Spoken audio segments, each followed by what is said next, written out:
Mateus 13, 31 a 33. Leamos. Outra parábola lhes propôs, dizendo: o reino dos céus é semelhante a um grão de mostarda que um homem tomou e plantou no seu campo, o qual é, na verdade, a menor de todas as sementes, e crescida é maior do que as hortaliças, e se faz árvore, de modo que as aves do céu vêm aninhar-se nos seus ramos. Disse-lhes outra parábola: o reino dos céus é semelhante ao fermento que uma mulher tomou e escondeu em 3 medidas de farinha, até ficar tudo levedado. Amém? Amados, essas duas parábolas, elas fazem parte de uma série de 7 parábolas que se encontram aqui em Mateus capítulo 13. Se os irmãos me atentarem, perceberão a parábola do semeador, a primeira parábola. Aí vem no versículo 24 a parábola do joio. Aí no 31 a parábola do grão de mostarda. No 33 a parábola do fermento. E então no 44 a parábola do tesouro escondido. No 45 a parábola da pérola. E no 47 a parábola da rede. Há uma série aqui de 7 parábolas que visam a revelação dos mistérios do reino dos céus. Inclusive eu quero aproveitar aqui o ensejo, o momento, e avisar aos irmãos que nós, domingo que vem agora, começaremos a primeira série de 7. Não sei se é assim que se fala. Nós vamos ministrar 3 séries de 7, sendo a primeira série agora, começando domingo, vamos falar as 7 festas de Israel e a realidade de Cristo e sua igreja. Ou seja, há um grupo de 7 festas que o povo de Israel tinha no Antigo Testamento. Nós vamos então fazer a leitura dessas festas, relacionando-as com a sua realidade encontrada na pessoa de Cristo e na sua igreja, vistos no Novo Testamento. Então nós vamos ministrar essa série de 7. Aí depois vamos ministrar uma segunda série de 7, que será os 7 mistérios do reino dos céus, Mateus 13. E depois uma terceira série de 7, ou de 7, não sei como é que fala, 7, de 7, né? Uma série de 7, né? Singular, que será Apocalipse 2 e 3, as 7 igrejas do Apocalipse. Então assim, eu peço aos irmãos que divulguem, porque essa série, ou essa trilogia de 3 séries de 7, elas trarão coisas muito substanciais, muito consistentes, uma revelação muito grande acerca da vontade de Deus para as nossas vidas hoje. Então, assim, me ajudem a divulgar isso. Vamos falar para os irmãos, para as pessoas. Usem aí o WhatsApp, sei lá, o que os irmãos puderem usar para divulgar. Trazem pessoas, porque serão mensagens que edificam a igreja, que edificam o corpo de Cristo, que geram uma profunda consciência da vontade de Deus para nosso tempo hoje, nossa experiência. Amém, queridos?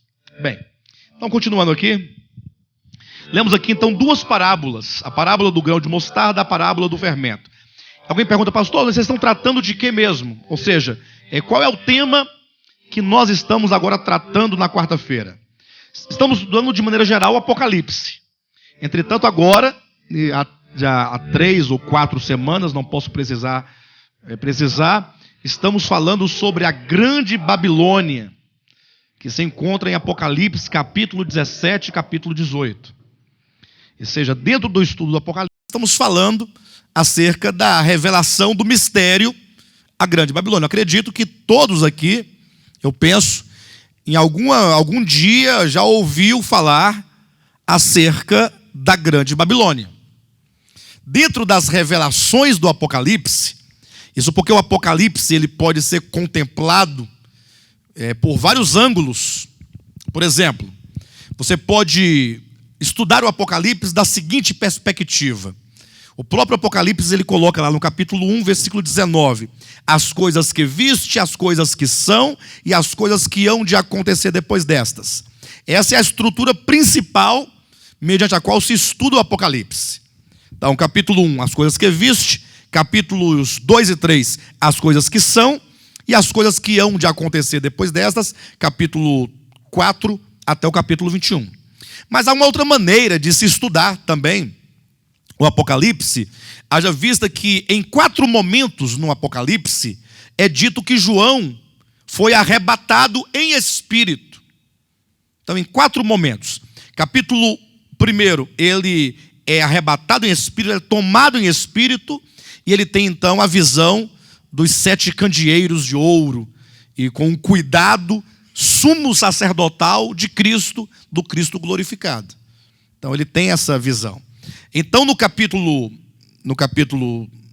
4, é dito que ele então é arrebatado em espírito e se encontra no céu, onde ali ele tem a revelação acerca dos 7 selos do Apocalipse, do livro selado na mão do Pai, e a revelação deste livro, a revelação da economia escatológica de Deus.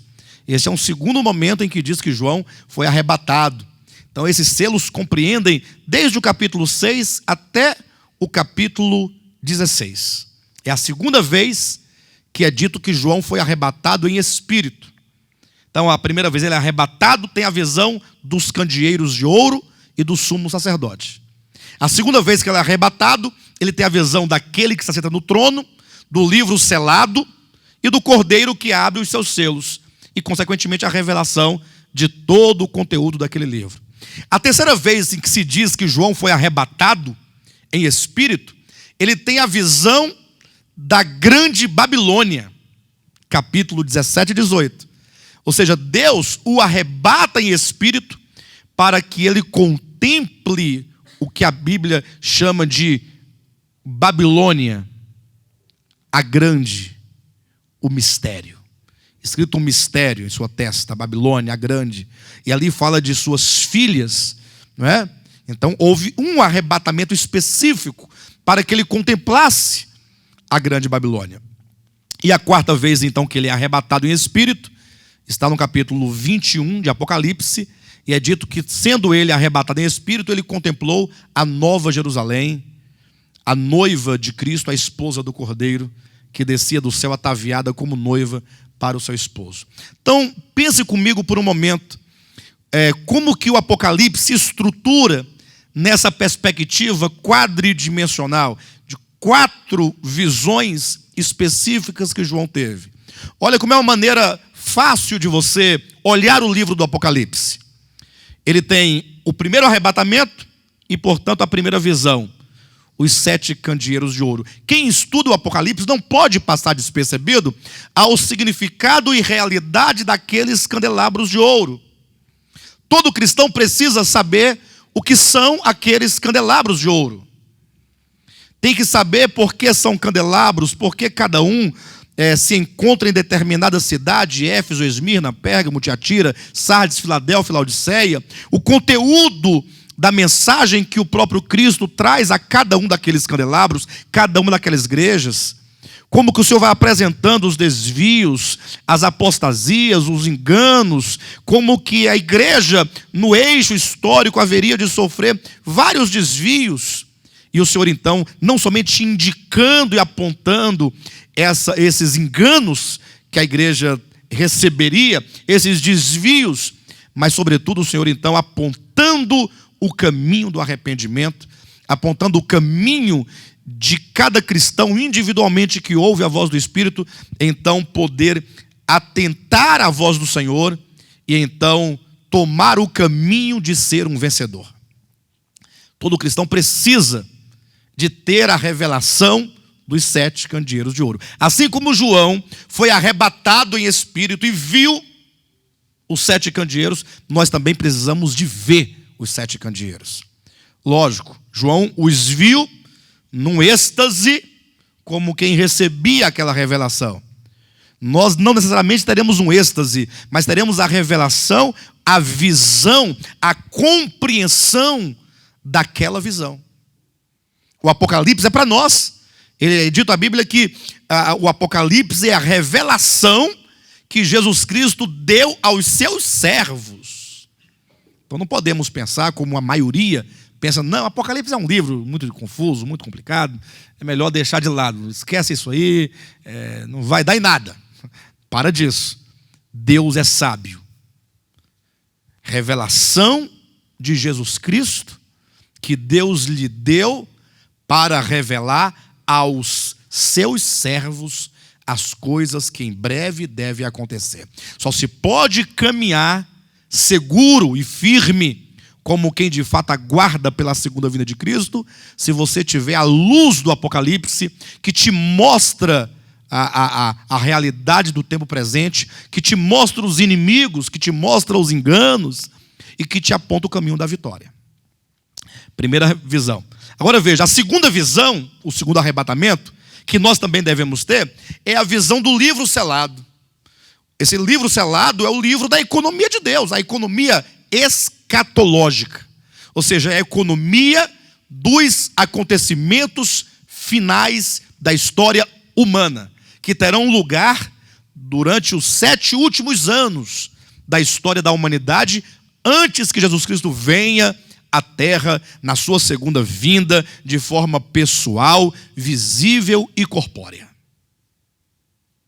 A visão deste livro, a revelação dos selos, nos apontam os acontecimentos, como que o Senhor, por fim, intervirá na história do homem, como é que Ele vai punir os homens, como é que Ele vai galardoar os homens, todos os acontecimentos. É a revelação do livro selado. Agora imagine então que a terceira visão, vamos falar da quarta, a primeira dos candelabros, a segunda do livro, a quarta, eu volto para a terceira logo em seguida. A quarta, a visão da Nova Jerusalém. Você já teve a visão da Nova Jerusalém? Ah, pastor, já. Até me lembro que teve uma irmã na nossa igreja que ela teve um sonho. Na verdade, ela foi arrebatada e lá ela viu a cidade, a coisa mais linda. Está quase pronta, só faltam uns retoques finais e logo estará pronta. Irmãos, em nome de Jesus, ter a revelação da cidade, a cidade santa, é ter a revelação da noiva, da esposa do Cordeiro. Agora imagine você, Jesus se casando com um prédio, né? Com uma cidade. Como pode ser isso? Pastor, mas não é uma cidade? Bem, a Escritura diz que aquela cidade que João vê em visão é a noiva. Portanto, a própria Escritura diz que a cidade é a noiva. Como também diz que o Cordeiro é Jesus. Então, nem Jesus é Cordeiro, nem a noiva é a cidade. Mas se diz que o Cordeiro é Jesus, porque Jesus é representado no Cordeiro, porque o Cordeiro possui certamente características inerentes à sua natureza, que também se encontram em Cristo. A mansidão, o sacrifício, o ser imolado, o sangue que é derramado. Assim como a cidade também possui características exteriores no seu desenho, na sua simbologia, que representam o trabalho de edificação que o Espírito Santo efetuou na formação dessa noiva esposa do Cordeiro, que é o povo de Deus glorificado. Temos que ter essa visão. O grande desafio do Apocalipse é: você precisa unir-se a João e ver. Ele vai dizer no seu livro, em quase todos os capítulos, então vi. O livro do Apocalipse é um livro de visão, de revelação, de desvendar os olhos. Agora, a terceira visão, e é dessa que nós estamos tratando, é extraordinário, porque imagine você que Deus arrebatou a João numa visão particular, própria, específica, apenas para revelar uma coisa: a grande Babilônia. Se os irmãos quiserem abrir a Bíblia em Apocalipse capítulo 17, eu não vou ler, eu vou apenas fazer menção. Os irmãos podem anotar aí, ler em casa, sem nenhum prejuízo. Mas diz que João foi arrebatado, capítulo 17 de Apocalipse. Ele foi arrebatado em espírito, versículo 3. Transportou-me o anjo em espírito a um deserto e vi. Ele viu. Ele teve a visão. E nós temos a revelação. João viu e nós então compreendemos essa visão. A visão é aquilo que se vê diante dos olhos. A revelação é aquilo que se entende daquilo que foi mostrado diante dos olhos. Então, o que ele vê aqui? Ora, ele diz que ele viu uma mulher. Surge aí a figura de uma mulher. Irmãos, atentem para isso. Como é que o Apocalipse se encerra? Qual é a consumação? Olha, em nome de Jesus, não olhem para o Apocalipse como um livro isolado dos demais livros. Não, tem o Apocalipse também. Não, a Bíblia é um todo harmônico. A Bíblia tem um começo, Gênesis, e tem um fim, Apocalipse. É como se fosse um só livro, porque conta apenas uma história. A história de Deus com a sua criação. Desde o que ela diz no princípio, até quando se diz, tudo está feito. Então, imagine que toda a história de Deus, a começar na eternidade passada, tem por desfecho duas cidades. A Grande Babilônia, capítulo 17 e 18, e a Nova Jerusalém, capítulos 21 e 22. Qual é o desfecho da Escritura? Duas cidades. E o que são essas duas cidades? Duas mulheres. Uma prostituta, como se vê aí em Apocalipse 17, versículo 3. E a outra é uma noiva pura. Olha o contraste. Duas cidades, Babilônia e Jerusalém. Sendo Babilônia a Grande Babilônia e Jerusalém a Nova Jerusalém. Há dois substantivos que determinam que essa Babilônia, que não é Babilônia Nabucodonosor, é um desenvolvimento dela. E essa Jerusalém não é a Jerusalém lá da cidade de Davi, é a Nova Jerusalém, espiritual, eterna, celestial. Então, duas cidades, é assim que a Bíblia se consuma.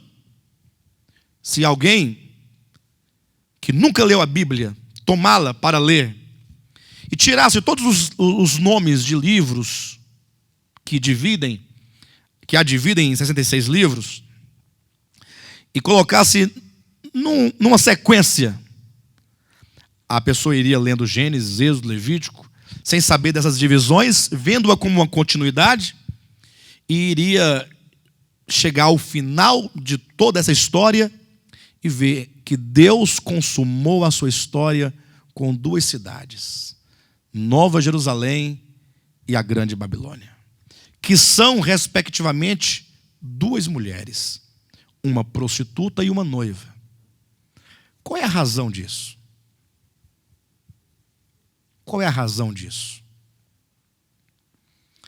Nós costumamos dizer que essas duas cidades, que são duas mulheres, que estão numa relação de oposição, prostituta e noiva pura, essas duas cidades, essas duas mulheres, são a consumação de dois planos.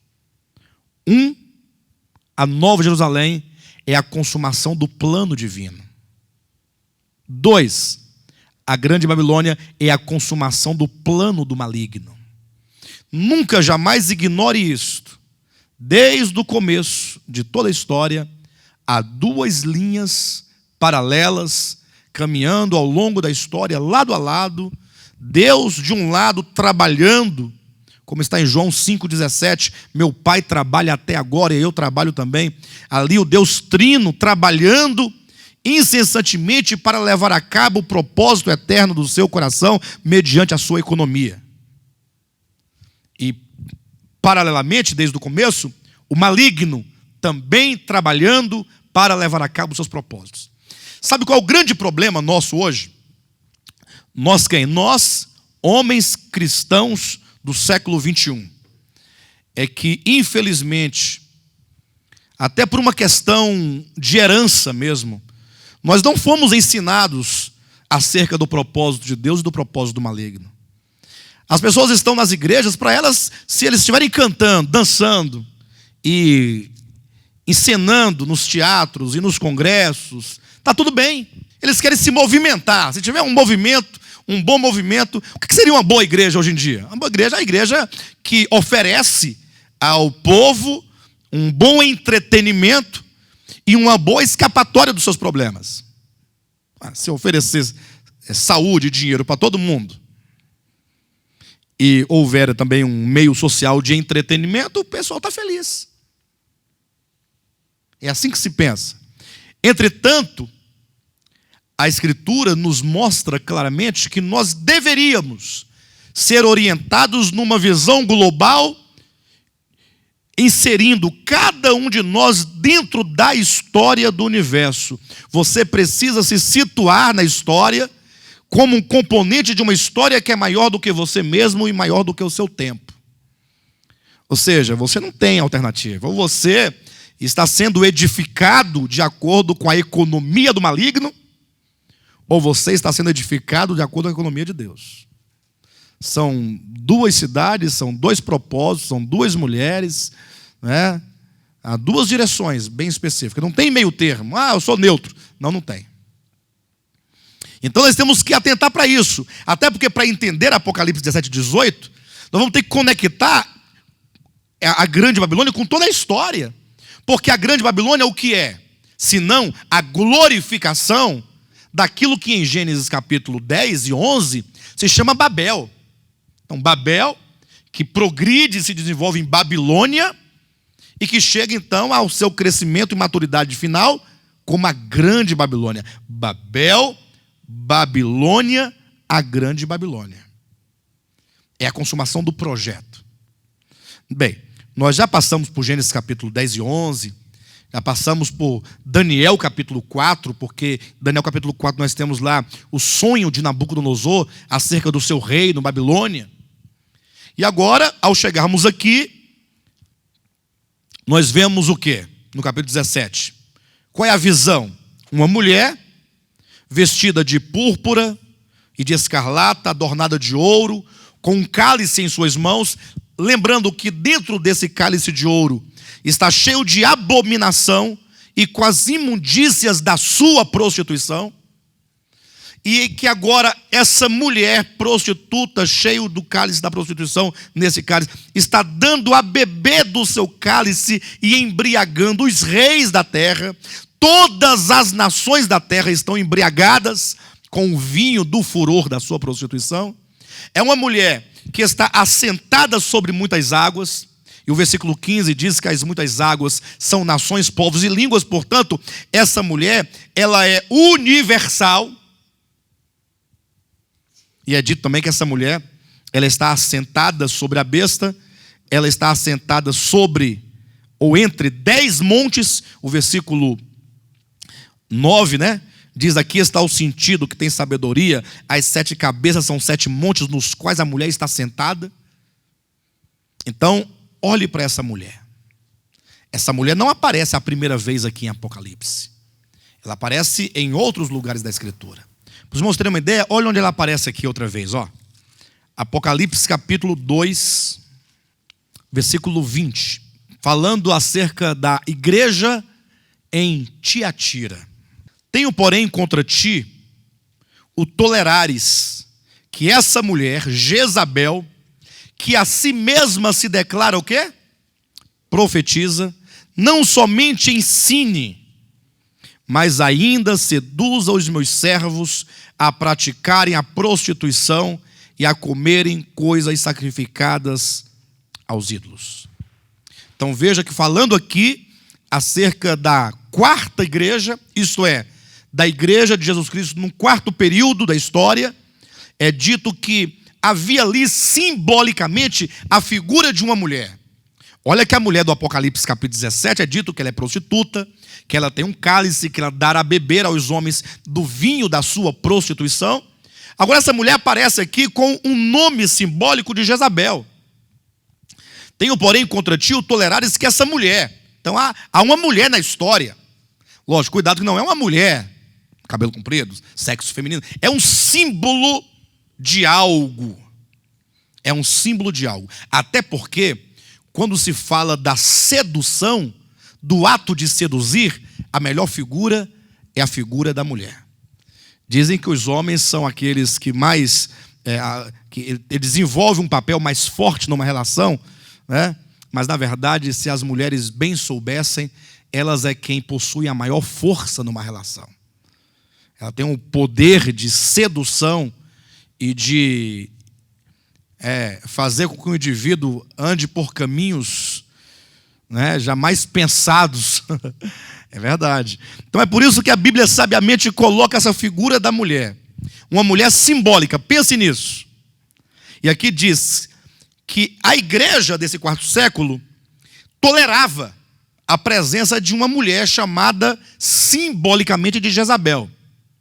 Agora, cuidado, porque o maligno ele é muito astuto, ele é muito esperto. E assim, a Jezabel, lá no Antigo Testamento, tinha a mulher de Acabe, que era uma mulher de verdade, literal, uma Sidônia, né, com quem Acabe se casou. E ela colocou o reino de Israel naquele tempo a perder, com a sua sedução, com suas mentiras, suas feitiçarias, perseguição aos profetas, com suas idolatrias, enfim. Mas por que a Bíblia diz lá no Antigo Testamento que quando Jezabel caiu daquele lugar e foi comida pelos cães, lembra daquela situação? Diz que ela estava com os olhos pintados, né?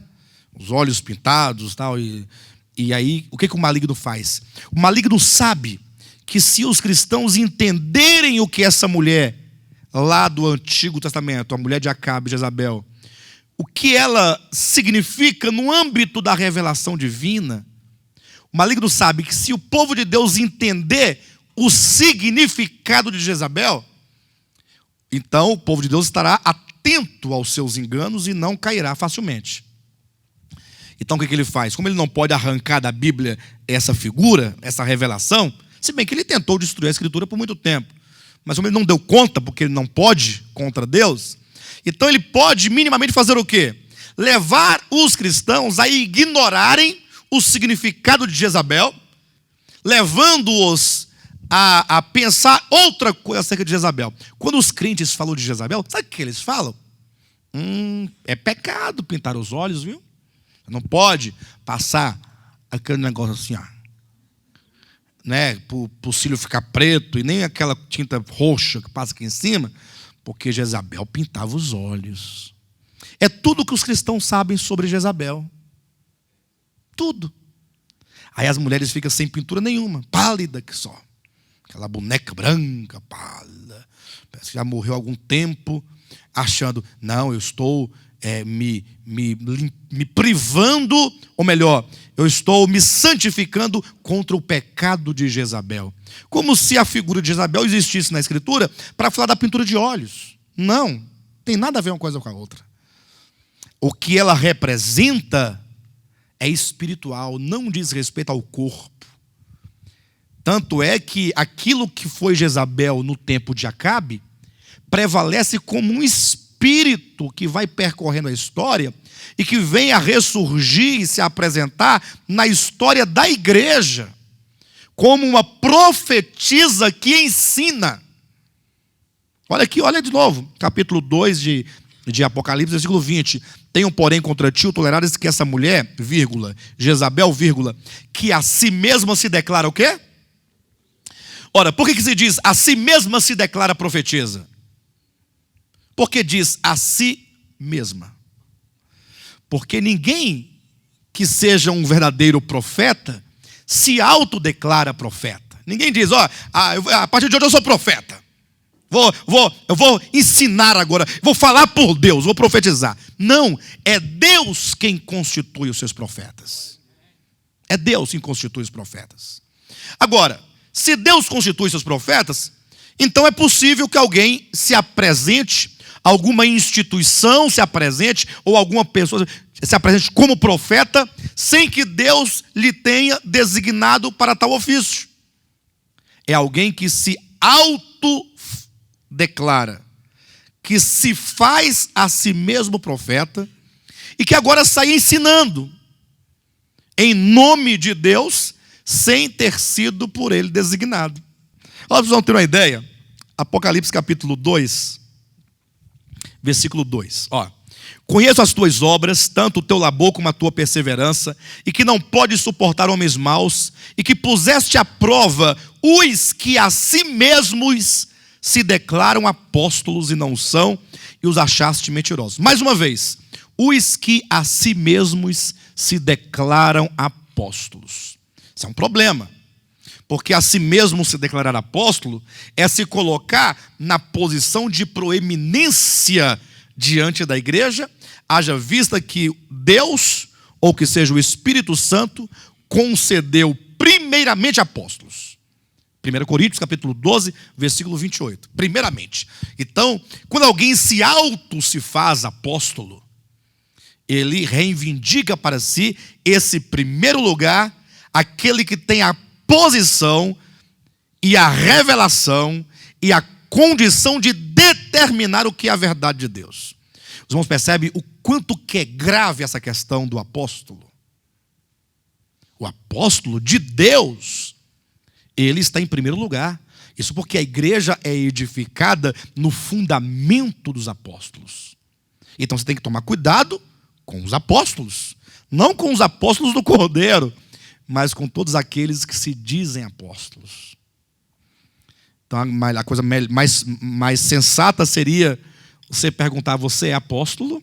Sim, sou apóstolo. Mas apóstolo de quem? Não, de Jesus Cristo. E quem te fez apóstolo? Foi Jesus Cristo que te fez? Ou foi uma organização? Uma hierarquia? Porque hoje em dia a pessoa começa como obreiro,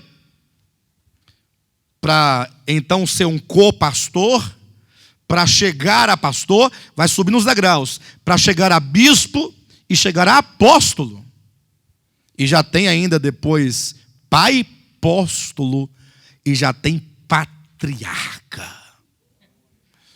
O que esses que criaram tal hierarquia não sabem é que eles estão regredindo para a antiga dispensação. Isso é negativo, não é positivo. Mas como o povo de Deus não sabe de nada, então, não, é patriarca, é o patriarca. É o patriarca. Então, se é o patriarca, é o maior. E depois vão criando essas coisas, vão subindo, construindo uma torre que os leve até o topo do céu, né? Até lá em cima, procurando galgar esses lugares. Mas observe que a Bíblia fala sobre falsos apóstolos, ou os que a si mesmos se declaram apóstolos, e aqueles que a si mesmos se declaram profetas de Deus. Aí fala de uma figura espiritual, de uma mulher espiritual, chamada simbolicamente de Jezabel, que a si mesmo se declara profetisa. Então, esse é o ponto, se declarar profetisa. Pastor, o que é se declarar profetisa? O que é uma profetisa? O que é um profeta? Irmãos, o que é um profeta? É o que profere a vontade de Deus. O que é um profeta? É aquele que fala em nome de Deus. O que é um profeta? É aquele que fala por Deus. Deus quer falar com vocês, digamos. Aí é o apóstolo. Deus quer falar conosco. Ele vai descer aqui? Eu sou Deus. Assim, como é que ele vai fazer para falar conosco? Olha, ele vai usar um profeta. O profeta é aquele por meio de quem Deus fala, comunicando-lhe a sua vontade. Então, quando diz esta que a si mesma se declara profetiza, é alguém que se colocou a si mesma na condição e como quem reivindica para si mesma o ser oráculo de Deus. Eu sou o oráculo de Deus. É como que dissesse: vocês querem conhecer a Deus? Então tem que passar por mim. Eu sou a profetisa. Deus fala a vocês por mim. Chega a ser uma usurpação. Entenderam isso? Vamos pensar dessa maneira, é o texto que diz, para que nós possamos compreender essa mulher historicamente, como é que ela aparece na história, para que você identifique essa Jezabel e fuja dela. E diz que não somente tolerava que essa mulher Jezabel ensine. Opa, então essa profetisa está fazendo o quê? Está ensinando. Ensinando. Qual é o papel dessa profetisa chamada Jezabel? Qual é o papel dela? Ensinar. Ela fala em nome de Deus, ensinando. Então, observem que a apostasia, ela não está, como muitos pensam, no caminho de uma vida social desregrada. que eu quero dizer com isso? É que os cristãos pensam assim. Vocês são minhas testemunhas se eu falar uma coisa errada aqui. Como é que os cristãos em geral pensam? Os evangélicos pensam de maneira geral. O irmão estava na igreja, estava cantando no coral, ofertava, dava o dízimo, dava um testemunho, né? Estava certinho lá na igreja. Aí um dia ele, por qualquer razão que não nos importa agora, ele deixou de ir à igreja. Não foi mais. Aí alguém o viu entrando num bar e tomando uma cerveja gelada. Aí, pastor, sabe aquele irmão? Pois é, mesmo, está sumido, o que foi? Pois é, você não imagina onde foi que eu vi ele. Onde? Num bar.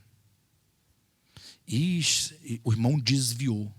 O irmão está apostatado. É assim que se vê. Ou foi numa boate, ou estava tocando umas músicas do mundo. Qualquer coisa nesse sentido. Aí estabeleceu-se a partir daí a seguinte visão, o seguinte entendimento.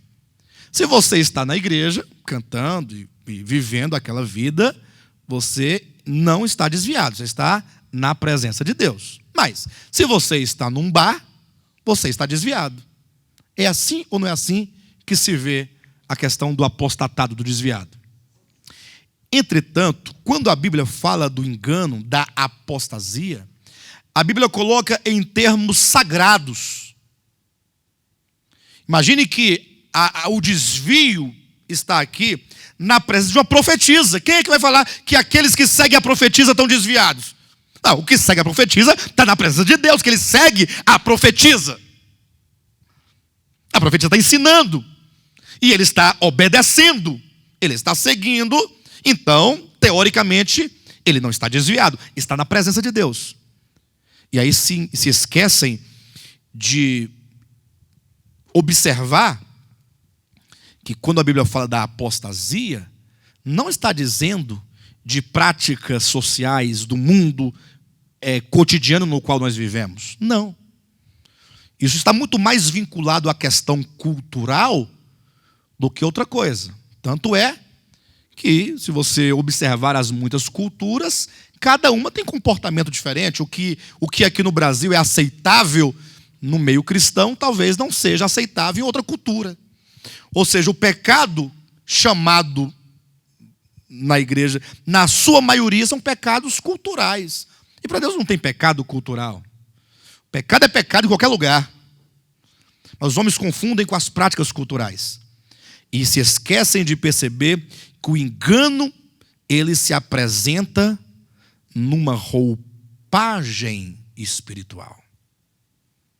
E aí onde a maioria esmagadora dos crentes caem como um patinho. Querem ver algo? A gente já volta para cá, mas abra sua Bíblia aí em 1 Coríntios. 2 Coríntios, desculpe-me, tá, queridos? Capítulo 11. Veja o versículo 3. Em seguida, o 3 e o 4, em seguida vamos lá para o finalzinho dele. 2 Coríntios 11, versículo 3 e 4. Mas receio que assim como a serpente enganou a Eva com a sua astúcia, assim também seja corrompida a vossa mente e se aparte da simplicidade e pureza devidas a Cristo. O que Paulo está dizendo? Ele tinha um receio. Qual era o receio? Mas é o receio que assim como Caim saiu da congregação e foi beber cerveja no boteco, assim está dizendo aqui? O que diz? Assim como a serpente enganou a Eva. Como foi que a serpente enganou a Eva? A serpente, em Gênesis 3, foi a primeira falso profeta que apareceu. Porque ela falava em nome de Deus. Querem ver? A serpente disse, não foi assim que Deus disse? Evocando o falar de Deus. Explicando o falar de Deus. Eva, não foi bem assim que ele disse. Ele falou assim. Pois não é verdade, isso não vai acontecer. Ela não está interpretando o falar de Deus? Você está enganada, você não entendeu corretamente? Então veja que a serpente, ela aparece ali, na verdade o maligno aparece na forma de uma serpente, oculto por detrás da serpente, porque ele se oculta.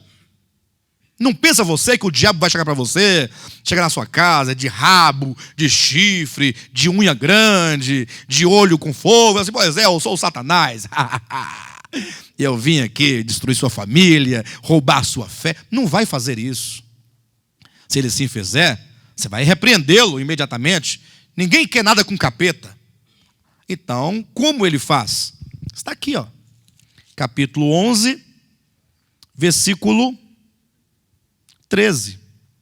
Porque os tais são falsos apóstolos, obreiros fraudulentos, transformando-se em apóstolos de Cristo. E não é de admirar, versículo 14, porque o próprio Satanás se transforma em anjo de luz. Não é muito, pois, que os seus próprios ministros se transformem em ministros de justiça. Olha aí. Como é que vem o engano? O próprio Satanás, ele se apresenta como anjo de luz. É por isso que em tal lugar lá desce uma certa entidade maligna, fala, não, é um anjo de luz. Já ouviram isso? É por isso que hoje em dia nós vemos aí igrejas, ministérios ditos evangélicos, pregando profundos enganos e erros e mentiras, mas eles falam, não, é o Espírito Santo. Aí porque diz que é o Espírito Santo, todo mundo acredita. Mas ninguém pergunta assim, Espírito Santo, vem cá. É você mesmo que está aí? É, sou eu, Espírito Santo. Então você confessa a Escritura, vamos lá. Vamos começar a confessar a Escritura. Convide o Espírito Santo a confessar a Escritura. Convide o anjo de luz a confessar a Escritura. Se ele confessar e ensinar, conforme está aqui, é de Deus. É simples. Um exemplo bem prático. Chega para um certo anjo de luz, ou para um certo homem de Deus, pregador, tal, e diga assim para ele assim, o que a riqueza representa para o povo de Deus? Deve o povo de Deus buscar riquezas materiais? Fazer campanhas para ficarem ricos? O que eles dirão? Lógico, a riqueza é um sinal. Se você não está prosperando, então você tem um problema, você está em pecado. O demônio deve estar perseguindo. Você tem que fazer uma campanha para se libertar dos encostos. Não é assim que fala? Mas o que a Escritura declara acerca disso? Não andeis ansiosos por coisa alguma, nem pelo comer, nem pelo vestir, porque o Pai Celestial sabe do que precisais. Porque quem busca estas coisas são os gentios. Olha, aí Paulo diz, aquele que não anda segundo o Evangelho de Jesus Cristo, que não prega conforme a doutrina de Cristo, é infatuado, nada entende, porque pensa que a vida piedosa é fonte de lucro. Espera aí. Então esses anjos de luz, esses espíritos, esses apóstolos que estão pregando a teologia da prosperidade, não podem ser de Deus, porque não falam o que falam as Escrituras. Ainda que pegue um ou dois versículos isolados. É o caso de Abraão, que foi lá e ofereceu o seu único filho, deu o seu melhor, o seu unigênito, o filho a quem ele amava, e você vai dar o quê? Senão a sua casa? Só que o que eles se esquecem é que quando Abraão colocou o filho sobre o altar, Deus falou, não, Abraão, volta para casa com teu filho. E Abraão voltou com o filho. Agora a casa trazida ao altar não volta, fica aqui mesmo no altar. Pensem nisso. Pensem nisso. É apenas um exemplo, dentre dezenas de outros, que poderíamos apresentar. Nós temos que voltar aqui para nos deter na questão da mulher, que é uma questão mais histórica e de uma profunda influência na vida dos cristãos hoje em dia. Então veja que é dito de uma mulher que a si mesma se declara profetisa e portanto não é, que fala em nome de Deus, que ensina o povo de Deus. Apocalipse capítulo 2, voltando lá, versículo 20, que a si mesma se declara profetisa, não somente ensine, mas ainda seduza os meus servos a praticarem a prostituição e a comerem coisas sacrificadas aos ídolos. Ou seja, essa mulher, ela faz exatamente o que fez a Jezabel histórica do tempo de Acabe. Quem sabe o que fez Jezabel no tempo de Acabe? Sabia que Acabe foi um rei de Israel. Portanto, ele vinha de uma linhagem real. Ainda que da linhagem de Jeroboão, mas de uma linhagem real. O rei, naquele tempo, tinha que conduzir os negócios divinos para o povo de Israel. Ele era a autoridade maior do povo de Israel, e sendo o povo de Israel uma nação teocrática, ou seja, toda nação, ela tinha a lei de Deus, os princípios divinos como regra de vida e prática, então a aplicação da lei por parte do rei deveria ser a aplicação da lei de Deus. Então ele deveria promover, legalmente falando, o culto a Yahvé, a adoração a Yahvé, todo o serviço de Deus, mediante o corpo sacerdotal, mas promovido pelo rei. Aí Acabe resolveu se casar com uma Sidônia, ou seja, uma mulher que não era do povo de Deus, uma mulher pagã. Então logo se vê o quê? Um casamento. Aqui está dizendo de uma mulher, Jezabel, não é? Aqui é Jezabel espiritual, porque ela simboliza. Mas a ideia original está em Jezabel histórica. Por isso também fala de uma mulher prostituta no capítulo 17. Pense na questão da mulher. Então, nós vemos aqui, olhando Jezabel, no caso, lá no modelo inicial, na sombra, um casamento ilícito. Um casamento ilícito. Acabe deveria se casar com Jezabel? Não. Só que ele se casou. Então, tudo começa a partir de um casamento ilícito.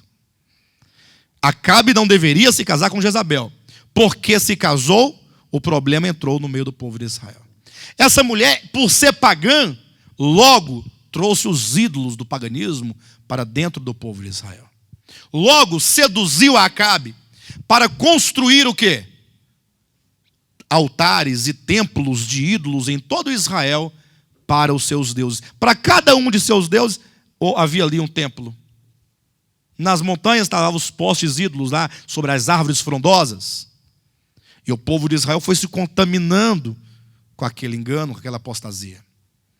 Logo agora, Jezabel começa a perseguir e a matar os profetas de Deus que falavam contra a sua apostasia. Que não era para falar, não. Não. Tem que ficar calado. O profeta falou, manda matar. Pense nisso por um momento. Bem, nós estamos aqui vendo. Tenho, porém, contra ti o tolerares que essa mulher Jezabel, que a si mesmo se declara profetisa, não somente ensine, mas ainda seduza os meus servos a praticarem a prostituição e a comerem coisas sacrificadas aos ídolos, exatamente o que fez Jezabel. Só que agora no mundo espiritual. A ideia aqui é espiritual. Casamento com o paganismo, com os ídolos. Entenderam bem? Pastor, mas o que tem a ver tudo isso com as duas parábolas que você leu no início da ministração? Vamos para lá então, porque este é o ponto. Compreender o que aquelas duas parábolas de Mateus 13 têm a ver com a grande Babilônia, com a Jezabel, com a mulher prostituta. Levando em conta que Mateus 13 nos apresenta 7 parábolas, e que essas 7 parábolas devem ser vistas uma em relação à outra, consequentemente,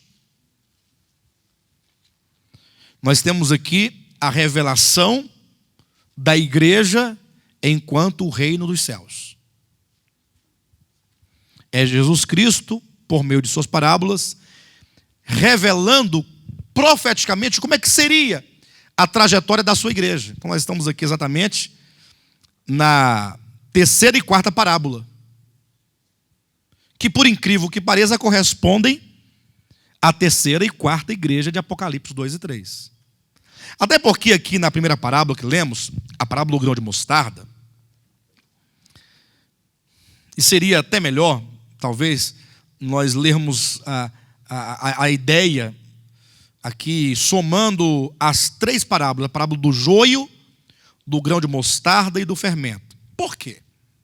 Vamos entender isso aqui. Vamos compreender aqui. Tá? Vamos lá. A primeira parábola diz da parábola do semeador. Vamos só organizar as ideias para entender o que queremos dizer. O que acontece na parábola do semeador? Como é que diz o versículo 4? Ou versículo 3? E de muitas coisas lhes falou por parábolas e dizia: eis que o semeador saiu a semear. Então, é dito que o semeador, que é o filho do homem, saiu a semear. A semente que ele semeava, conforme o versículo 19, é a palavra do reino. Então imagine só Jesus Cristo, o semeador por excelência, lançando a semente no coração dos homens, porque a terra aqui é o coração dos homens. Agora, essa semente é a palavra do reino. É dito que em 3 tipos de solos, o que tinha pedras, o de espinhos, e o que tinha um caminho, não vingou. Né? Caiu a semente, os pássaros levaram, a outra até que nasceu, mas logo morreu, não prosperou, não vingou, não frutificou. A outra começou a crescer, os espinhos sufocaram, também não vingou. Significa o quê? Que a palavra do reino é pregada. E a palavra, você não tem que escolher o coração, ela vai pregando, a semente vai sendo jogada, não importa o solo. E que de 4 tipos de solo, apenas um tipo frutifica.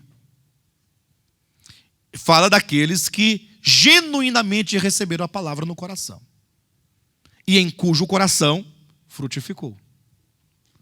É aquele que foi gerado pelo Espírito, nasceu de novo. A vida de Deus está dentro dele, não somente na superfície da mente, mas arraigado no coração. Maravilha. Esses que assim são, esses que dão frutos, eles agora, na segunda parábola, que é a parábola do joio, e aí deveria ser chamada a parábola do trigo e do joio, eles agora serão chamados, sabe de quê? De filhos do reino. Eles se tornaram de pessoas comuns a filhos do reino. Você é um filho do reino? Se você nasceu de Deus, se a palavra do reino, ao entrar no seu coração, te gerou o filho de Deus, de fato você foi regenerado, então você é um filho do reino. Tanto é que agora, na segunda parábola, a partir do 24, diz que o reino dos céus é semelhante a um homem que semeou boa semente no seu campo. Ou seja, novamente o semeador vai semear, com algumas diferenças. Na primeira parábola, a semente é a palavra do reino, o solo é o coração do homem. Na segunda parábola, a semente, a boa semente, conforme está aqui no versículo 38, a boa semente são os filhos do reino. Ou seja, agora ele vai semear homens, pessoas. E o campo no qual a boa semente é semeada não é mais o coração do homem, é o mundo. Então o filho do homem semeou os filhos do reino no mundo. Onde é que está o reino de Cristo? Onde é que estão os filhos do reino? No céu? Não, estão no mundo, estamos aqui embaixo.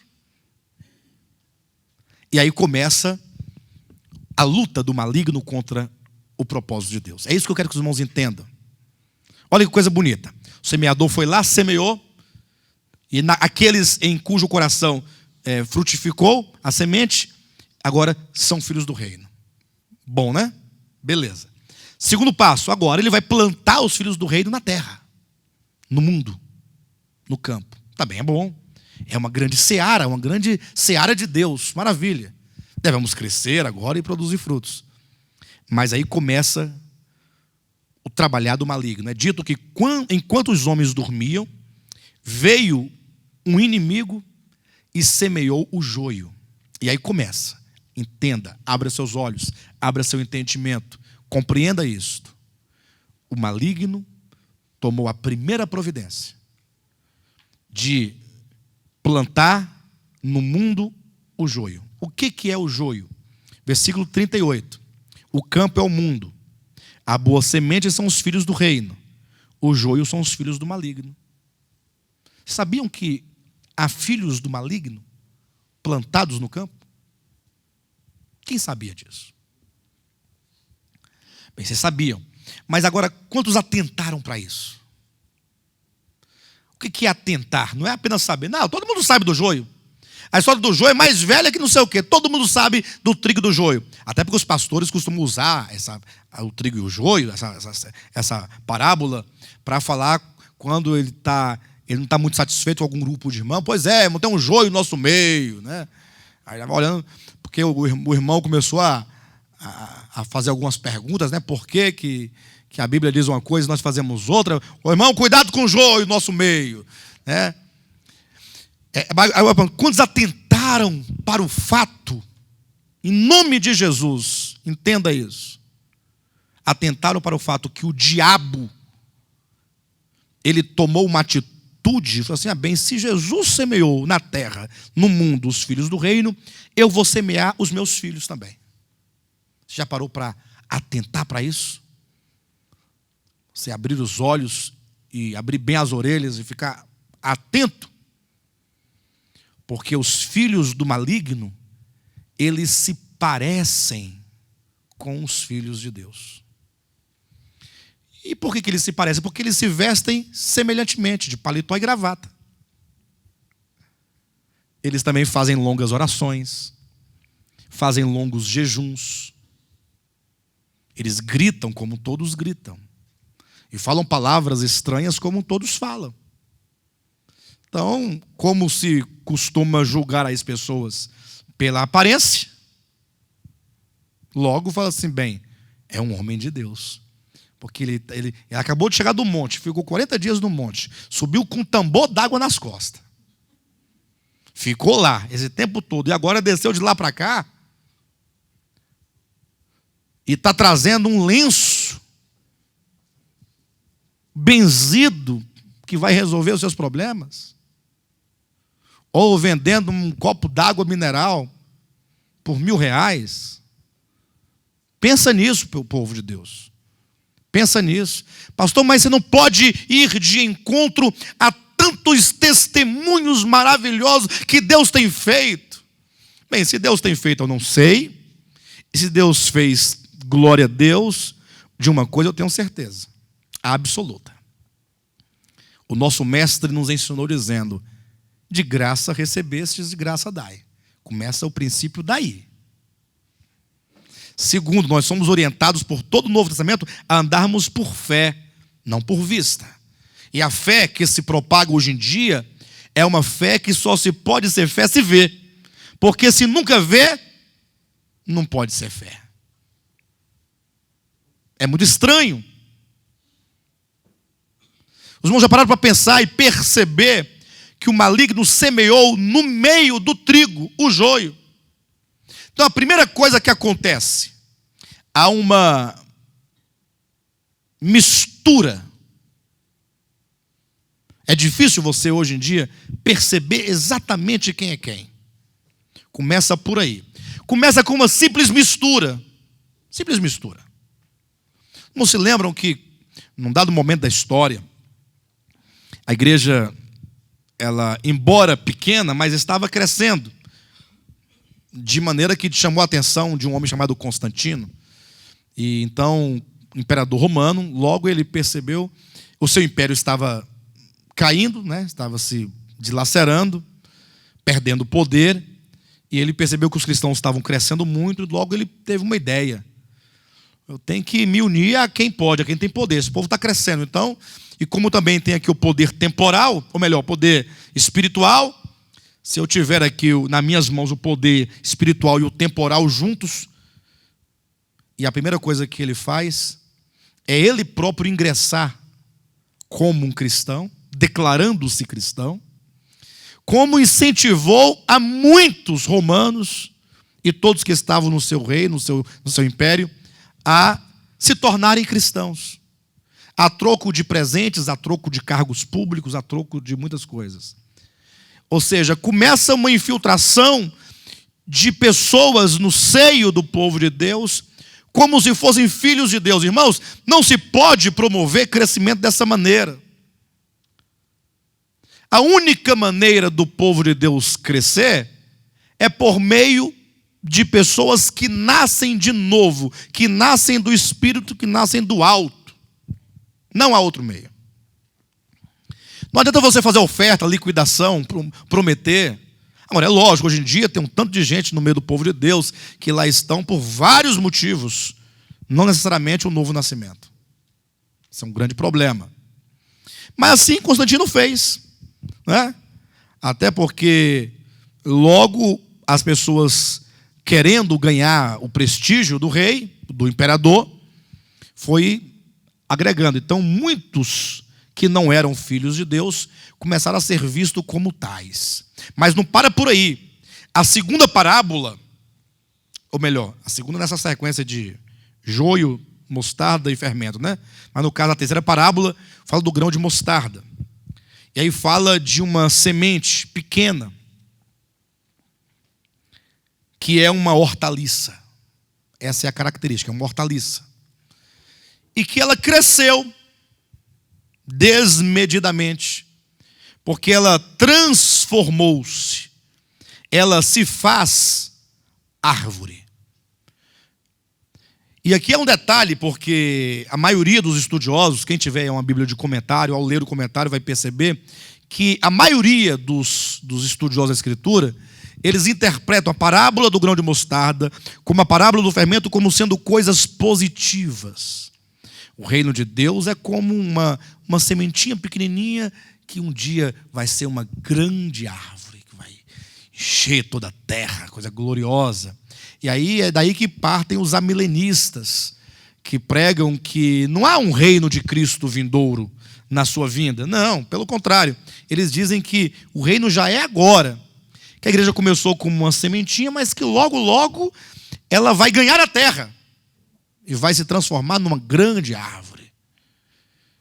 Mas observa que as figuras que aqui nós encontramos, árvore, aves que se aninham nos seus ramos, se buscarmos o contexto, tanto de Mateus quanto da Escritura como um todo, vamos perceber que essa parábola não se pode ser interpretada positivamente.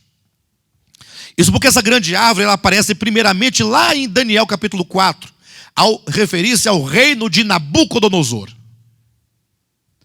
Quando é dito que o rei Nabucodonosor, no seu sonho foi ali demonstrado como uma grande árvore que chegava aos céus e que os pássaros aninhavam-se nos seus ramos.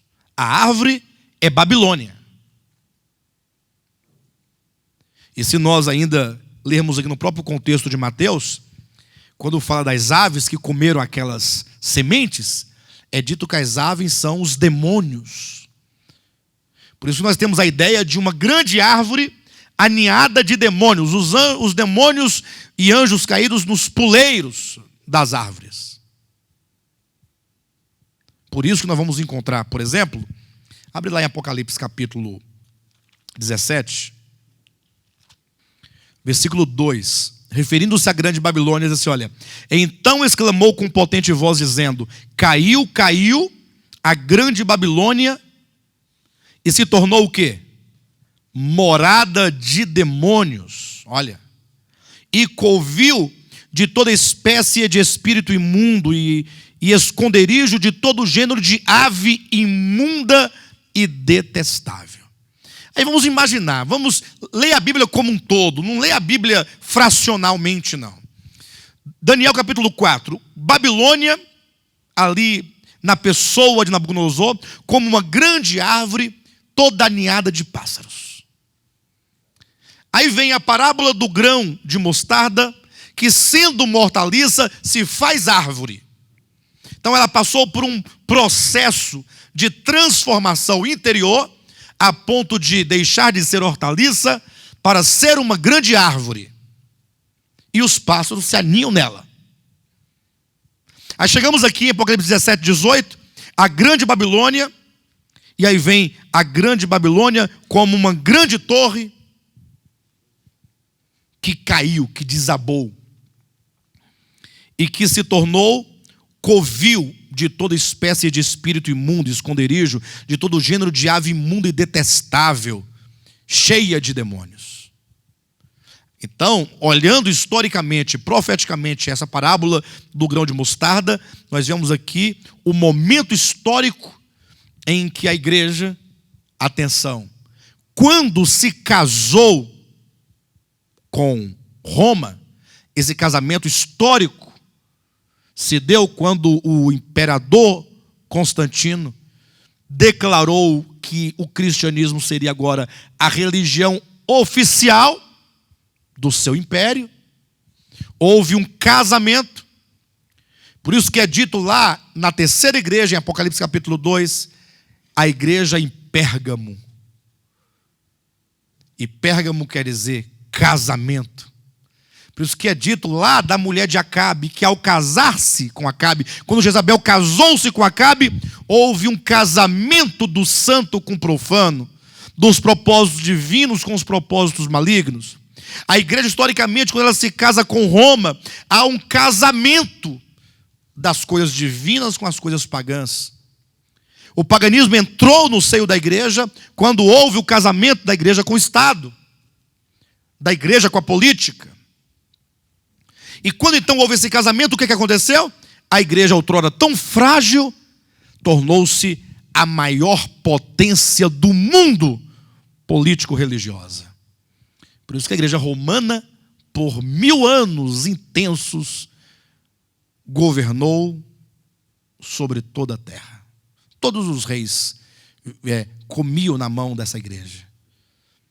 E só podiam ser bem-sucedidos se tivesse a bênção da igreja romana. Por isso que se transformou nessa grande árvore, toda aninhada de pássaros, que o Apocalipse diz que são aves imundas e detestáveis de todo o gênero imundo que os irmãos possam imaginar. E é por isso que agora nós temos então a infiltração de homens perversos. Agora não somente uma infiltração comum, mas há um pacto e há um acordo, há um conúbio, há um casamento. Aí transforma-se numa grande árvore. Mas não somente surgiu esse grande império, mas agora é onde é que nós vamos conectar a questão lá da profetisa. Olha o versículo 33. Disse-lhes outra parábola, Mateus 13, 33. O reino dos céus é semelhante ao fermento, que uma mulher tomou e escondeu em 3 medidas de farinha, até ficar tudo levedado. Bem, chegamos num ponto nevrálgico da coisa, e o tempo não nos permite explorar a questão do fermento agora, mas só quero deixar engatilhado algumas coisas aqui para a semana que vem, nós continuarmos. Uma mulher, olha a figura da mulher novamente aqui,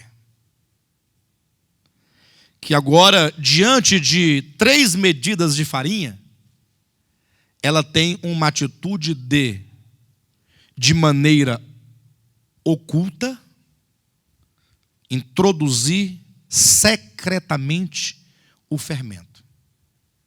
Uma mulher, o fermento que vai contaminar e apodrecer e levedar a massa, gerando um falso crescimento, e o seu ato sorrateiro de esconder esses 3 elementos. E a grande pergunta é, bem, essa mulher me parece que não é uma mulher que se deve ser lida no aspecto positivo. Primeiro que ela é sorrateira, ela está escondendo algo numa farinha, ela vai levedar a farinha. Segundo que o que ela vai introduzir é o fermento. O fermento na Escritura em nenhum lugar é positivo. Todas as vezes em que o fermento aparece na Bíblia Sagrada, em todo o seu contexto bíblico, aparece como algo perverso, algo mau, algo que não pode ser tolerado, a ponto de Deus estabelecer nas festas de Israel a festa dos pães ázimos, em que o povo de Israel deveria retirar de dentro de suas casas o fermento. Não é? Bem, semana que vem eu quero começar desse exato ponto. A mulher que escondeu o fermento na farinha. O que nós vamos fazer semana que vem?